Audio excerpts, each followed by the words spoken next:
എല്ലാവർക്കും നമസ്കാരം. ഇന്ത്യ എന്ന രാഷ്ട്രം അതിന്റെ 18ാമത് ലോക്സഭാ ഇലക്ഷനെ അഭിമുഖീകരിക്കുകയാണ്. ഒരു രാജ്യത്തിന്റെ ഊടും പാവും തങ്ങളുടെ വിശ്വസ്തരെ ഏൽപ്പിച്ച് മടങ്ങുമ്പോൾ, തങ്ങളുടെ ചൂണ്ടുവിരലുകൾ കൊണ്ട് അധികാര കൈമാറ്റം എന്ന പ്രക്രിയ അന്വർത്ഥമാക്കുമ്പോൾ, ഒടുക്കം ഈ ചൂണ്ടുവിരലിൽ കോറിയിട്ട ഒരൽപ്പം മഷിക്കറയാൽ തങ്ങളുടെ വോട്ടവകാശം ഉറപ്പാക്കി എന്ന് അഭിമാനിക്കുമ്പോൾ ഓരോ വോട്ടറും അറിയേണ്ട, അവർ തിരിച്ചറിയേണ്ട ഒരു ചരിത്രമുണ്ട്, ഒരു ഇന്ത്യൻ വോട്ട് ചരിത്രം.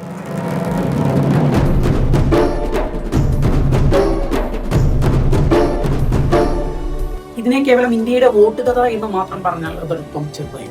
ഇന്ത്യ എന്ന രാജ്യത്തെ ഇന്ത്യ എന്ന് വികാരമാക്കി മാറ്റിവെച്ചു.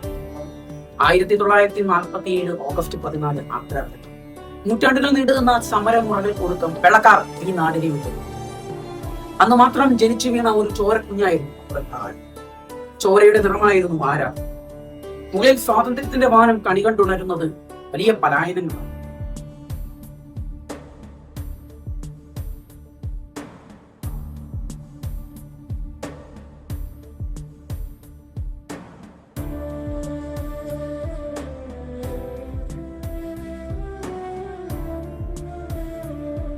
രാജ്യം കണ്ട ഏറ്റവും വലിയ പലായനങ്ങൾ അന്ന് ഉണ്ടായി. ലക്ഷക്കണക്കിന് വരുന്ന ആൾക്കാർ വേരറുത്തു മാറ്റി പുതിയ ദേശങ്ങൾ തേടി ആനങ്ങി. 10,000 മതത്തിന്റെ പേരിൽ കൊന്നും കൊലവിളിച്ചും നടന്നു. നവക്കാലിയിലും ബംഗാളിലും ബീഹാറിലും ശവക്കൂനകൾ സ്വാതന്ത്ര്യമാക്കി. ഒന്നായ നിന്നേഹ രണ്ടെന്ന് കണ്ടളവിൽ ഉണ്ടായ ഇണ്ടൽ, ആ ഇണ്ടൽ അല്പം വലുതായി. അന്ന് വരെ ഒരൊറ്റ രാജ്യമായിരുന്ന ഭാരതം രണ്ടായി 3 കഷ്ണങ്ങളായി. പടിഞ്ഞാറ് പഞ്ചാബ്, നോർത്ത് പാകിസ്ഥാൻ, കിഴക്ക് ബംഗാൾ, ബംഗ്ലാദേശ് മറ്റു.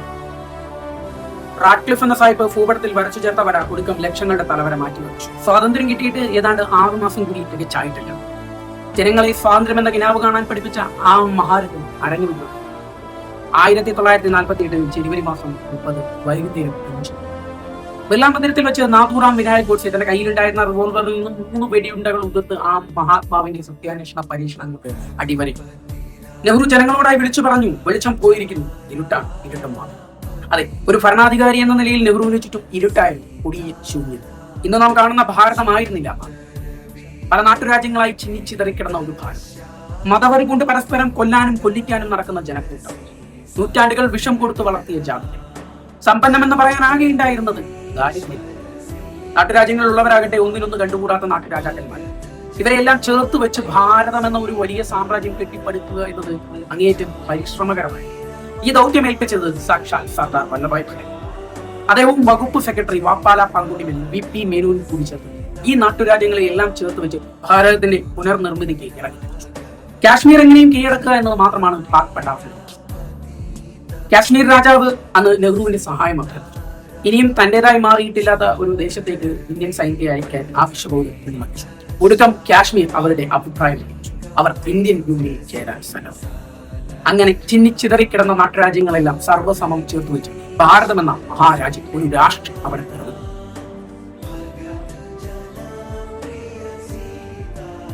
വർഷം 1949 നവംബർ 26. ഡോക്ടർ രാജേന്ദ്ര പ്രസാദ് ഇന്ത്യയുടെ പ്രഥമ പ്രസിഡന്റായി ചുമതലയേറ്റു. ഡോക്ടർ BR അംബേദ്കറുടെ നേതൃത്വത്തിൽ ഒരു ഭരണഘടനാ നിർമ്മാണ സമിതി ഇന്ത്യക്ക് ഒരു ഭരണഘടന നിർമ്മിക്കാൻ വേണ്ടി നിയോഗിക്കപ്പെട്ടു. പുതിയൊരു പാർലമെന്റ് അധികാരത്തിൽ വരുന്നിടം വരെ താൽക്കാലിക പാർലമെന്റായി ഭരണഘടനാ നിർമ്മാണ സമിതി തന്നെ അധികാരത്തിൽ ഇരിക്കട്ടെ എന്ന ഒരു തീരുമാനത്തിലെത്തി. ഇന്ത്യയുടെ ആദ്യ തെരഞ്ഞെടുപ്പെന്ന ജനാധിപത്യ ലോകം കണ്ട അങ്ങേയറ്റം വലിയ ഒരു പരീക്ഷണത്തിൽ അരങ്ങൊരുങ്ങി. 1950 മാർച്ചിൽ ഡോക്ടർ സുകുമാർ സെൻ ഇലക്ഷൻ കമ്മീഷണറായി ചുമതലയേറ്റു. തൊട്ടടുത്ത മാസം തന്നെ ഇന്ത്യൻ ജനപ്രാതിനിധ്യ നിയമം നിലവിൽ വന്നു. അതിന് രാജ്യം കടപ്പെട്ടിരിക്കുന്നത് സുകുമാർ സെന്നോടാണ്. രാജ്യത്ത് അന്നേ വരെ ഒരു ഉദ്യോഗസ്ഥനും നേരിടാത്ത വെല്ലുവിളിയായിരുന്നു സുകുമാർ സെന്നിന് ഉണ്ടായിരുന്നത്. ലണ്ടനിൽ നിന്നും ഗണിതശാസ്ത്രത്തിൽ ഗോൾഡ് മെഡൽ വാങ്ങിയെത്തിയ സുകുമാർ സെന്നിന് മുന്നിലുണ്ടായിരുന്ന കണക്കുകളൊന്നും അത്ര ലളിതമായിരുന്നില്ല. വോട്ട് ചെയ്യാൻ പ്രാപ്തരായി ഏതാണ്ട് 17,60,00,000 വരുന്ന ജനങ്ങൾ. ഇവരുടെ എല്ലാം പേരുകൾ വോട്ടർ പട്ടികയിൽ ചേർക്കും. വോട്ടർ പട്ടികയിൽ പേര് ചേർക്കുമ്പോഴറിയാം അതിന്റെ പൊന്നാക്കുകൾ. ഇന്നാളുടെ മകൾ, ഇന്നാളുടെ ഭാര്യ, ഇന്നാളുടെ അമ്മ എന്നൊക്കെ പറയാനല്ലാതെ സ്വന്തം പേര് പറയാൻ അന്നും കാണിക്കുന്ന സ്ത്രീ. വോട്ട് ചെയ്യാൻ ജന്മിയും മുതലാളിയും ജമീന്ദാർ മുതൽ പുരോഹിതന്റെ വരെ അനുവാദം കാത്തുനിൽക്കുന്നു. ഇവരെയെല്ലാം കൂട്ടിച്ചേർത്ത് ഒരു ജനാധിപത്യ പ്രക്രിയയ്ക്ക് രൂപം കൊടുക്കുക എന്നത് അങ്ങേയറ്റം പരിശ്രമകരമായി. ഓരോ വെല്ലുവിളികളും അവസാനിക്കുന്നിടത്ത് പുതിയ വെല്ലുവിളികൾ ഉണ്ടായിക്കൊണ്ടിരുന്നു. ജനാധിപത്യത്തിന്റെ മൂല്യമറിയുന്ന വിദ്യാസമ്പന്നരായിട്ടുള്ള ആൾക്കാരുടെ വോട്ടിനോളം വരുമോ ജനാധിപത്യം എന്ന് തികച്ച് എഴുതാൻ അറിയാത്ത നിരക്ഷരരായിട്ടുള്ള ആളുകളുടെ വോട്ടുകൾ? ഏതാണ്ട് 4-3 പേരും നിരക്ഷരരായി ആ കാലഘട്ടം. ഒടുക്കം ജാതി മത സാമ്പത്തിക വേർതിരിവുകളുടെ വേലിക്കെട്ടുകൾ പൊളിച്ചുകൊണ്ട് സർവ്വഭാരതീയരും ഒരൊറ്റ ക്യൂവിൽ നിന്നും വോട്ട് ചെയ്യുന്ന ആ മഹത്തായ ദിവസം. അപ്പോഴും സംശയങ്ങൾ ഒട്ടനവധിയായി. അവയ്ക്കെല്ലാം മറുപടി നൽകേണ്ടത് ഇന്ത്യൻ ജനാധിപത്യത്തിന്റെ ആവശ്യമില്ല. ലോക്സഭയിലേക്കും സംസ്ഥാന നിയമസഭകളിലേക്കും ഒന്നിച്ചായിരുന്നു തെരഞ്ഞെടുപ്പ്. അങ്ങനെ ആകെ 4500 സീറ്റുകളിലെ ജേതാക്കളെ കണ്ടെത്താനായിരുന്നു വോട്ടെടുപ്പ്. 1000 വോട്ടർക്ക് ഒരു ബൂത്ത് എന്ന ഏകദേശ കണക്കിൽ 2,24,000 ബൂത്തുകൾ ഒരുക്കി. 25 ലക്ഷം ബാലറ്റ് പെട്ടികൾ ഉണ്ടാക്കി. 10 ലക്ഷത്തോളം ഉദ്യോഗസ്ഥർ പോളിംഗ് ഡ്യൂട്ടി എടുത്തു. 3000-ഓളം സിനിമാ തിയേറ്ററുകളിൽ വോട്ടിന്റെ വിലയും വോട്ട് ചെയ്യുന്ന വിധവും പറയുന്ന ലഘുചിത്രങ്ങൾ പ്രദർശിപ്പിച്ചു. റേഡിയോയിലും ഈ വോട്ട് വിദ്യാഭ്യാസ പരിപാടി നടന്നു. നിരക്ഷരർക്ക് സ്ഥാനാർത്ഥിയുടെ പേര് നോക്കി പാർട്ടിയെ മനസ്സിലാക്കി വോട്ട് ചെയ്യുക എളുപ്പമല്ലല്ലോ. അതിനായി ചിഹ്നങ്ങൾ കണ്ടെത്തി, അതും സാധാരണ ജീവിതത്തിൽ നിന്നും. അങ്ങനെ നുകം കെട്ടിയ കാളയും കുടിലും ആനയും വിളക്കുമൊക്കെ വന്നു. അന്നത്തെ ബാലറ്റ് പെട്ടി പിന്നെ കണ്ട ബാലറ്റ് പെട്ടി ആയിരുന്നില്ല. ഓരോ പാർട്ടിക്കും ഓരോ ബാലറ്റ് പെട്ടി.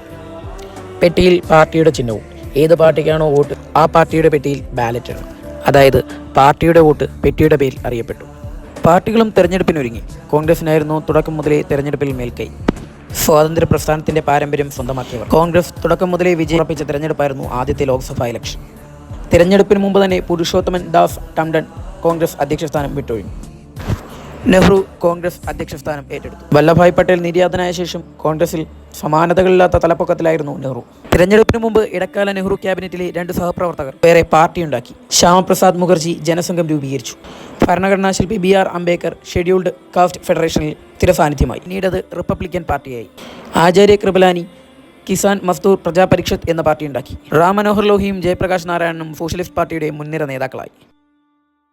CPIയും തെരഞ്ഞെടുപ്പിൽ കോൺഗ്രസിനെതിരെ ശക്തമായി ഇറങ്ങി. കൊൽക്കത്ത തിസിസും തെലങ്കാന സായുധ സമരവും ഒക്കെ കഴിഞ്ഞായിരുന്നു CPIയുടെ തെരഞ്ഞെടുപ്പിലേക്കുള്ള വരവ്. തമിഴ്നാട്ടിലെ ദ്രാവിഡ കഴകം, പഞ്ചാബിലെ അകാലി പാർട്ടി, ബീഹാറിലെ ജാർഖണ്ഡ് പാർട്ടി, ഹിന്ദു മഹാസഭ, രാം രാജ്യ പരിഷത്ത് എന്നിങ്ങനെ ചെറു പാർട്ടികളും രംഗത്തുണ്ടായിരുന്നു. തെരഞ്ഞെടുപ്പ് പ്രചാരണ രീതികൾ പലതും ഇപ്പോഴത്തേതുപോലെ തന്നെ. വമ്പൻ റാലികൾ, പൊതുയോഗങ്ങൾ, വീട് വീടാന്തരം കയറിയിറങ്ങിയുള്ള വോട്ടുപിടുത്തം. CPIക്ക് മാത്രമാണ് റേഡിയോ വഴി പ്രചാരണം നടത്താനായത്. താഷ്കണ്ടിൽ നിന്നും പ്രക്ഷേപണം ചെയ്യുന്ന റേഡിയോ മോസ്കോ വഴിയായിരുന്നു ഇത്. പ്രചാരണ രംഗത്തെ താരം ആരെന്നതിൽ ആർക്കും സംശയമുണ്ടായിരുന്നില്ല. പണ്ഡിറ്റ് ജവഹർലാൽ നെഹ്റു ആയിരുന്നു ആദ്യ തെരഞ്ഞെടുപ്പിൻ്റെ അജണ്ട തീരുമാനിച്ചത്. ലുധിയാനയിൽ 1951 സെപ്റ്റംബർ 9 നെഹ്റു തൻ്റെ പ്രചാരണത്തിന് തുടക്കമിട്ടു. ഒക്ടോബർ 2 ഗാന്ധി ജയന്തി ദിനത്തിൽ ഡൽഹിയിൽ നെഹ്റു പ്രസംഗിച്ചു. ഏതൊരുവൻ മതത്തിൻ്റെ പേരിൽ മറ്റൊരുത്തിനുമേൽ കൈ ഉയർത്തുന്നുവോ എൻ്റെ അവസാന ശ്വാസം വരെയും അവനെ ഞാൻ നേരിടും, പ്രധാനമന്ത്രി എന്ന നിലയിലും അല്ലാതെയും. അതെ, വർഗീയതയായിരുന്നു നെഹ്റുവിൻ്റെ പ്രചാരണ വിഷയം. 9 ആഴ്ച ഇടതടവില്ലാത്ത പ്രചാരണം. രാജ്യത്തിൻ്റെ ഒരറ്റം മുതൽ മറ്റേ അറ്റം വരെ നെഹ്റു എത്തി. 40,000 കിലോമീറ്റർ യാത്ര ചെയ്തായിരുന്നു ആ പ്രചരണം. 3.5 കോടി ജനങ്ങളെ നെഹ്റു പ്രചരണകാലത്ത് നേരിൽ കണ്ടു. വിജയിപ്പിക്കാനുള്ള അഭ്യർത്ഥന നൽകുക മാത്രമായിരുന്നില്ല നെഹ്റുവിന് തെരഞ്ഞെടുപ്പ്. ജനങ്ങളെ ജനാധിപത്യം പഠിപ്പിക്കാനുള്ള അവസരം കൂടിയായിരുന്നു. വോട്ടെന്നാൽ എന്താണെന്നും എന്തുകൊണ്ട് വോട്ട് ചെയ്യണമെന്നും നെഹ്റു ലോകത്തോട് വിളിച്ചു പറഞ്ഞു. എതിർപക്ഷത്തുള്ള അംബേദ്കർ, കൃപലാനി, JP തുടങ്ങിയ തൻ്റെ പഴയ സുഹൃത്തുക്കളെ പ്രചാരണത്തിനിടെ പുകഴ്ത്തിക്കൊണ്ട് നെഹ്റു എതിരാളികളെ പോലും അതിശയിപ്പിച്ചു. ലോകം മുഴുവൻ ഉറ്റുനോക്കുകയായിരുന്നു. 80% നിരക്ഷരരായിട്ടുള്ള ഒരു ജനത അവരുടെ ആദ്യ സമ്മതിദാനം വിനിയോഗിക്കുന്നത് എങ്ങനെയായിരുന്നു എന്നതായിരുന്നു ഏവർക്കും അറിയേണ്ടത്. അതിന് ഒരു ഉത്തരം കൊടുക്കുക ഇന്ത്യയുടെ ഉത്തരവാദിത്തമായിരുന്നു. 1981 ഒക്ടോബർ 25 ഹിമാചൽ പ്രദേശിലെ ചീനിയിലെ തഗ്ബിൽ പ്രദേശത്തുണ്ടായിരുന്നവരായിരുന്നു ആദ്യം വോട്ട് ചെയ്തത്. ടിബറ്റിലെ പഞ്ചൽനാമയുടെ അനുയായികളായിരുന്നു ഇവിടുത്തുകാരിൽ കൂടുതൽ. വോട്ടെടുപ്പ് ആദ്യം ഇവിടെ ആയതിനും കാരണമുണ്ട്. മഞ്ഞുകാലം വരും മുമ്പ് ഇവിടെ വോട്ടെടുക്കണം. വൈകിയാൽ മഞ്ഞു വീണ് ഇവിടവുമായി തസ്ലിംകാർക്കുണ്ടായിരുന്ന ബന്ധം മുറിയും. ഇന്ത്യയിൽ ആദ്യ തെരഞ്ഞെടുപ്പ് നടന്ന ആ ദിവസം തന്നെയായിരുന്നു ഇന്ത്യയുടെ പഴയ ഭരണാധികാരികളായിരുന്ന ബ്രിട്ടനിലും തെരഞ്ഞെടുപ്പ് വരുന്നത്. ആ തെരഞ്ഞെടുപ്പിൽ ലേബർ പാർട്ടിയെ പരാജയപ്പെടുത്തി വിൻസ്റ്റൺ ചർച്ചിൽ അധികാരത്തിൽ തിരികെ എത്തി. പക്ഷേ ഇന്ത്യയിലെ ഫലമറിയാൻ ഫെബ്രുവരി വരെ കാത്തിരിക്കേണ്ടി വന്നു. ഇന്ത്യ അതിന്റെ ജനാധിപത്യ ഉത്സവം ആരംഭിച്ച 1951 3 ലോക നേതാക്കളാണ് ദാരുണമായി കൊല ചെയ്യപ്പെട്ടത്. അയൽരാജ്യമായ പാകിസ്ഥാനിലെ പ്രധാനമന്ത്രി ലിയാഖത്ത് അലി ഖാനെ കൂടാതെ ജോർദാൻ രാജാവും ഇയാനിലെ പ്രധാനമന്ത്രിയും ആ കൊല്ലം കൊല്ലപ്പെട്ടു. ചരിത്രത്തിൽ ചോരക്കറവുണ്ട ആ വർഷം ഇന്ത്യയിൽ നിന്നുള്ള വാർത്ത നല്ലതോ ചീത്തയോ എന്നറിയാൻ ലോകം കാതോർത്തു. ഇന്ത്യയിൽ പോളിംഗ് ദിനങ്ങൾ വോട്ടർമാർ ആഘോഷമാക്കി. ഏറ്റവും അധികം പോളിംഗ് നടന്നത് നമ്മുടെ കോട്ടയത്താണ്, 80.5%. മധ്യപ്രദേശിലെ ഷഡോളറിലായിരുന്നു ഏറ്റവും കുറഞ്ഞ പോളിംഗ് ശതമാനം, 18%. ഭൂരിപക്ഷം നിരക്ഷരർ പങ്കെടുത്ത വോട്ടെടുപ്പിന്റെ ഫലമറിയണമെങ്കിൽ അസാധു വോട്ടിന്റെ കണക്കറിയണം. വെറും 4% താഴെയായിരുന്നു അസാധു വോട്ട്. പോളിംഗ് 50% അടുത്ത് രേഖപ്പെടുത്തി. അക്രമം കുറവായിരുന്നു. ക്രമക്കേടുകളും 817 കള്ളവോട്ട് കേസുകൾ മാത്രമായിരുന്നു രേഖപ്പെടുത്തിയിരുന്നത്. രാജ്യത്തൊട്ടാകെ ഉണ്ടായ തെരഞ്ഞെടുപ്പ് കുറ്റകൃത്യങ്ങളാകട്ടെ 1150. ഈ വിജയത്തിന്റെ അംഗീകാരം എന്നോണം സുകുമാർ സെൻ പുതിയതായി സ്വാതന്ത്ര്യം നേടിയ പല രാജ്യങ്ങളുടെയും തെരഞ്ഞെടുപ്പ് ഉപദേശകനായി. അന്ന് ലോക്സഭാ തെരഞ്ഞെടുപ്പിൽ 401 മണ്ഡലങ്ങളുണ്ടായിരുന്നു. ഇതിൽ 86 മണ്ഡലങ്ങൾ ദ്വയാംഗ മണ്ഡലങ്ങളായിരുന്നു. അതായത് അവിടങ്ങളിൽ വോട്ടർമാർക്ക് 2 പ്രതിനിധികളെ തിരഞ്ഞെടുക്കാം. ഒരാളെ സാധാരണ പ്രതിനിധിയായും ഒരാളെ പിന്നോക്ക പ്രതിനിധിയായും. അങ്ങനെ 401 ഏകാംഗ മണ്ഡലങ്ങളും 86 ദ്വയാംഗ മണ്ഡലങ്ങളും ഒരു 3-അംഗ മണ്ഡലവും ചേർന്ന് ആകെ സീറ്റ് 489. വോട്ടെണ്ണി ഫലം വന്നപ്പോൾ അത്ഭുതങ്ങളൊന്നും സംഭവിച്ചില്ല. 364 സീറ്റും കോൺഗ്രസിന് ആകെ കിട്ടിയത് 45% വോട്ട്. സംസ്ഥാന നിയമസഭകളിൽ ഉൾപ്പെടെ കിട്ടിയത് 75% വോട്ട്. ആദ്യ ലോക്സഭയിലെ കക്ഷിനില ഇങ്ങനെയാണ്: Congress 364, CPI 23, socialist party 12, KMPP 9, ജനസംഘം 3, ഹിന്ദു മഹാസഭ 4, സ്വതന്ത്രർ 41. കാര്യങ്ങൾ വ്യക്തമായിരുന്നു. നെഹ്റു തന്നെ പ്രധാനമന്ത്രിയാകണമെന്ന് ജനങ്ങൾ ഉറപ്പിച്ചു. എന്നാൽ 50%-ലധികം വോട്ട് നൽകിയതുമില്ല. വേറെയും ഉണ്ടായിരുന്നു സവിശേഷതകൾ ആദ്യ ഫലത്തിന്. കോൺഗ്രസിന്റെ മുതിർന്ന നേതാവ് മൊറാർജി ദേശായി ബോംബെയിൽ തോറ്റു. ആദ്യ തെരഞ്ഞെടുപ്പിലെ ഏറ്റവും വലിയ ഭൂരിപക്ഷം നേടിയത് ആന്ധ്രാപ്രദേശിൽ നിന്നും മത്സരിച്ച CPI സ്ഥാനാർത്ഥി രവിനാരായൺ റെഡ്ഡിയായിരുന്നു.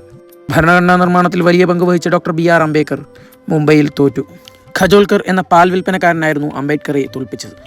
ജഗ്ജീവൻ റാം, VV ഗിരി, അബ്ദുൽ കലാം ആസാദ്, വിജയലക്ഷ്മി പണ്ഡിറ്റ്, ശ്യാമപ്രസാദ് മുഖർജി, സുജേത കൃപലാനി തുടങ്ങിയ പ്രമുഖർ വിജയിച്ച് ലോക്സഭയിലെത്തി.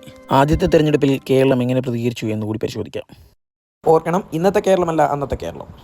തിരുവിതാംകൂർ, കൊച്ചി, പിന്നെ മദ്രാസ് സംസ്ഥാനത്തിൻ്റെ ഭാഗമായുള്ള മലബാർ. രാജ്യം ശ്രദ്ധിച്ച ഒട്ടേറെ പോരാട്ടങ്ങൾ ഇവിടെയും നടന്നു. മലബാറിൽ 5 മണ്ഡലം, അതിലൊരു ദ്വയാംഗ മണ്ഡലമുള്ളതിനാൽ 6 പേരെ തിരഞ്ഞെടുക്കാം. തിരുക്കൊച്ചിയിൽ ദ്വയാംഗ മണ്ഡലം ഉൾപ്പെടെ 12 സീറ്റ്. അങ്ങനെ അന്നത്തെ കേരളത്തിന് ആകെ 18 പേരുടെ പ്രാതിനിധ്യം. മദ്രാസിലെ കണ്ണൂരിൽ നിന്ന് ജയിച്ചത് സാക്ഷാൽ AKG. തോൽപ്പിച്ചതോ KPCC അധ്യക്ഷനായിരുന്ന CK ഗോവിന്ദൻ നായരെ. മലബാറിലെ തന്നെ പൊന്നാനിയിൽ നിന്ന് കേരളഗാന്ധി എന്നറിയപ്പെടുന്ന K കേളപ്പൻ വിജയിച്ചു. ഇടതു സ്വതന്ത്രയായി ആനി മസ്ക്രിനും RSP സ്ഥാനാർത്ഥിയായി ശ്രീകണ്ഠൻ നായരും വിജയിച്ചു. ഇതോടൊപ്പം നടന്ന നിയമസഭാ തെരഞ്ഞെടുപ്പിൽ മദ്രാസ് സംസ്ഥാനത്തിലെ കൂത്തുപറമ്പിൽ നിന്ന് വിജയിച്ചത് VR കൃഷ്ണയ്യരായിരുന്നു. പ്രതിപക്ഷ ബലം തീരെ കുറവായതിനാൽ പ്രതിപക്ഷം എന്ന ഔദ്യോഗിക പദവി ഉണ്ടായിരുന്നില്ല. ഏറ്റവും വലിയ രണ്ടാമത്തെ ഒറ്റക്കക്ഷിയുടെ നേതാവ് എന്ന നിലയ്ക്ക് AKGക്കായിരുന്നു പ്രതിപക്ഷ നേതാവിൻ്റെ സ്ഥാനം. ഏകകക്ഷി പ്രാതിനിധ്യമായിരുന്നുവെങ്കിലും സഭാപ്രവർത്തനം കാര്യക്ഷമമായി നടന്നു. സക്രിയമായ പ്രതിപക്ഷം അംഗത്തിൽ കുറവെങ്കിലും നന്നായി പ്രവർത്തിച്ചു. നെഹ്റുവിൻ്റെ പ്രതിപക്ഷ ബഹുമാനം ആദ്യ സഭയെ അന്തസ്സുള്ള സഭയാക്കി മാറ്റി. സർക്കാർ രൂപീകരിച്ച ശേഷം ഉണ്ടായ സാമ്പത്തികവും രാഷ്ട്രീയവുമായ പ്രശ്നങ്ങൾക്ക് നെഹ്റു മരുന്ന് തേടി. വ്യവസായവൽക്കരണവും പുതുകാലത്തെ ജീവിതത്തിനായി രാഷ്ട്രത്തെ തയ്യാറാക്കലും പ്രധാനമായി കണ്ടു. വലിയ അണക്കെട്ടുകൾ, കൂറ്റൻ വ്യവസായശാലകൾ, ആണവോർജ്ജം എന്നിവയ്ക്ക് പ്രാധാന്യം കൊടുത്തു. ഭരണഘടനാ സ്ഥാപനങ്ങൾ കെട്ടിപ്പടുക്കുവാനും സംവിധാനം ഉറപ്പിക്കുവാനും ശ്രമിച്ചതായിരുന്നു നെഹ്റുവിൻ്റെ ഏറ്റവും വലിയ നേട്ടങ്ങളിലൊന്ന്. പാർലമെൻറ്റിനെ ബഹുമാനിക്കുവാനും എല്ലാ വിഷയങ്ങളും ചർച്ചയ്ക്കെടുക്കുവാനും അദ്ദേഹം ശ്രമം കാണിച്ചു. പൗരാവകാശങ്ങളും നിയമങ്ങളും പാലിക്കുമെന്ന് ഉറപ്പുവരുത്തി. ക്യാബിനറ്റ് പ്രവർത്തനത്തിലും ഫെഡറലിസത്തിലും പുത്തൻ പരീക്ഷണങ്ങൾ നടത്തി. സിവിൽ സർക്കാരിനെ പട്ടാളത്തിന് മുകളിൽ നിർത്തി. പ്രതിരോധ ചിലവ് മൊത്ത വരുമാനത്തിൻ്റെ 2% താഴെ നിർത്തി. രാഷ്ട്രീയം സൈന്യം സർക്കാരിനെയോ സ്വാധീനിക്കാതിരിക്കാൻ നിതാന്തം ശ്രദ്ധ വെച്ചു. ആദ്യ തെരഞ്ഞെടുപ്പ് അങ്ങനെ ശുഭസൂചകമായിരുന്നു. രാജ്യം അതിൻ്റെ സംവിധാനത്തിൽ വിശ്വാസം രേഖപ്പെടുത്തി. ഭരണഘടനയ്ക്കും അതിൻ്റെ സ്ഥാപനങ്ങൾക്കും അംഗീകാരം കിട്ടി. നെഹ്റു യുഗമെന്ന് ചരിത്ര പുസ്തകങ്ങൾ തലക്കെട്ടിടുന്ന ആ കാലഘട്ടത്തിന് നേരിടാനുള്ള വെല്ലുവിളികൾ പിന്നെയും ബാക്കിയുണ്ടായിരുന്നു. ലോകം നെഹ്റുവിനെയും രാജ്യത്തെയും ഉറ്റുനോക്കി. രാജ്യവും നെഹ്റുവും പിന്നീട് നടന്ന വഴികൾ കണ്ടറിയാം അടുത്ത ഒരു ഭാഗത്തിൽ. നന്ദി.